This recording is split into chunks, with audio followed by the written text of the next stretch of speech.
제대로 삐뚤어질 수밖에 없었던 이유를 알게 됐죠. 부모의 이해할 수 없는 행동. 미친듯이 격렬하고 또 서로 미련을 못 버리고 동침을 직접 목격했기 때문에 혼란스러울 수밖에요. 상의할 게 있어 만났다는 부모의 말에 이제 내 핑계 좀 그만대. 언제까지 통할 거라 생각해? 격분하네요. 준영이 애틋하고 안타깝지요.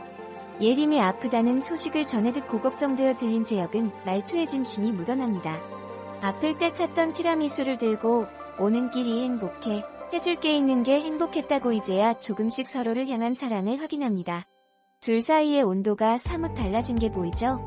희이웃 부부 선우태오네를 염려하는 여유도 보이네요. 태오가 심란할 것이라고 꿰뚫어 보기도 합니다. 하하, 김영민 배우 샵부부의 세계 코믹 웃음 유발자로 명합니다. 불편한 마음의 선우는 병원에서 도안 자검사를 미스하는 바람에 항의를 받아요. 평소라면 이해시키고 똑부러지게 설명했을 텐데 이젠 아무 의욕도 없어 보이더니 급기야 사직서를 제출합니다. 병원장 샵공지철도 말려보았지만 소용없네요. 고산을 떠나버린 선우는 연락 두절입니다. 여기서 잠깐 분위기 전환을 위한 쉼. 작가의 팬심일까요? 의도적인 장명일까요? 태호의 새 가정 안에서도 준영의 방황은 여전합니다.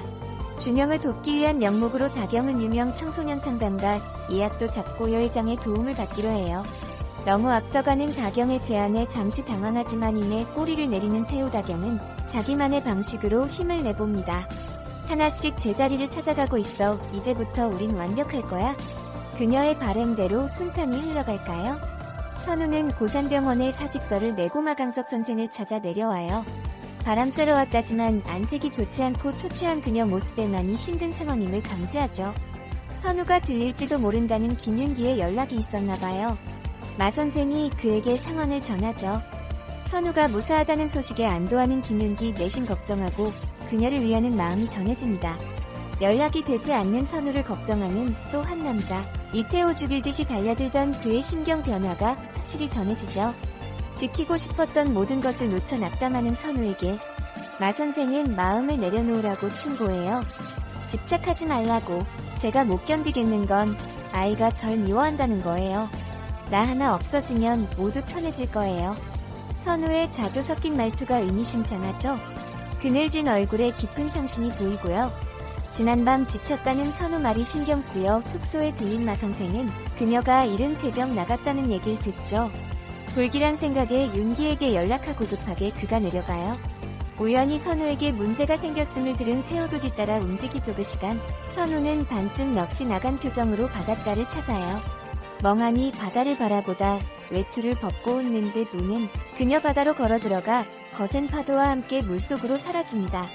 윤기는 바닷가 부근에서 선우의 차를 발견하고 모래사장에 놓인 그녀 외투를 보죠. 그녀를 애타게 찾는 외침. 제발 무사히 살아있기를. 숨죽인 시간이었어요. 마침내 파도에 떠밀려가는 선우가 눈에 띄고 구해내죠. 그렇게 당당하던 그녀가 얼마나 힘들었으면.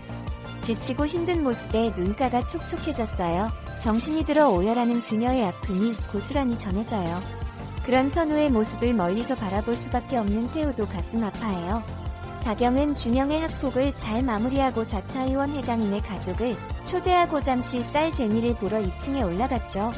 준영의 방에서 제니의 울음소리가 들리자 다짜고짜 준영을 의심하고 쏘아봅니다.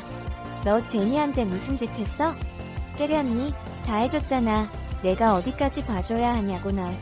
얘긴 들어보지도 않고 의심하는 다경에게 준영도 발끈합니다. 방에 들어온 태호가 준영 뺨을 후려쳤어요. 아빠의 맘도 편치 않아요. 슬픈 그의 눈을 보면 알 수 있죠. 진정하고 몸을 추스리던 선우에게 준영의 도움을 요청하는 한청이 들려요. 엄마의 직감은 적중하죠.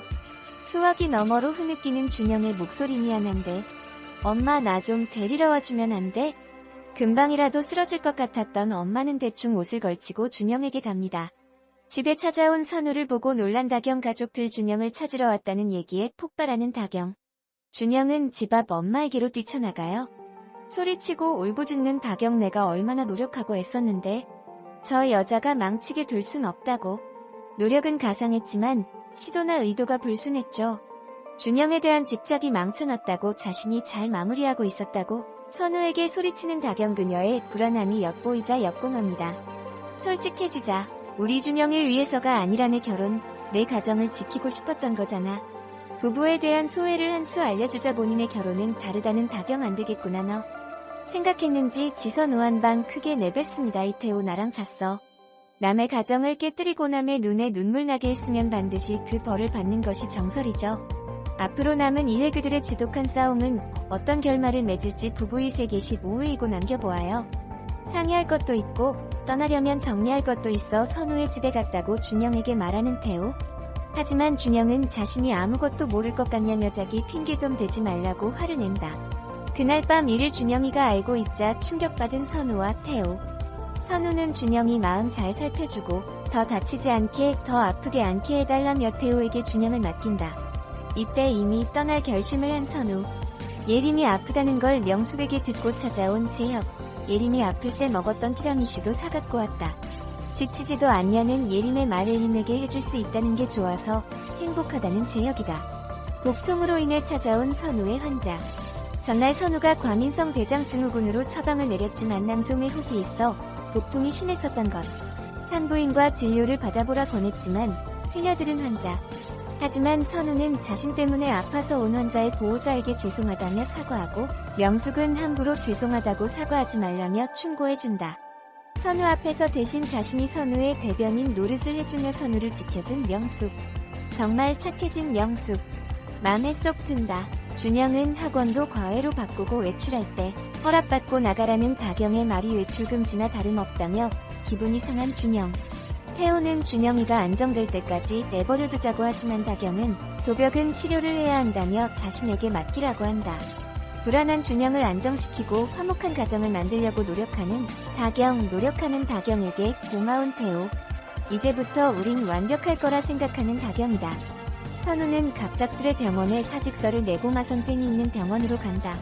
준영에게 엄마 선우에게 연락 왔었냐 물어보지만 준영도 연락을 받지 못했다고 한다. 연락도 안 되고 사라진 선우가 신경 쓰이는 태호. 병원을 그만두고 바람 쐬러 마 선생을 찾아왔다는 선우.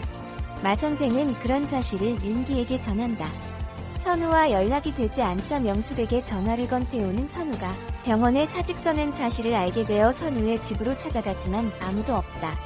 뒤돌아 나오는 길에 만난 예림에게도 선우의 행방을 묻지만 예림은 준영이까지 차지했으면서 뭐가 더 남았냐며 이제 그만 선우를 놓아주라고 말한다.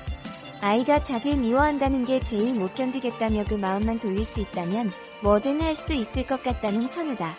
마 선생은 상처 준 주제에 이해까지 바라면 너무 큰 욕심이 아니냐며 준영이 마음을 존중해주라고 말한다. 자신만 없어지면 다 편해질 것 같다는 선우. 선우는 혼자 바다를 바라보며 와인을 마시다 사라진다. 선우가 사라진 걸 알게 된 마 선생은 선우를 찾아다니며 윤기에게 전화를 걸어 지 선생이 없어졌다며 불안하다고 말한다.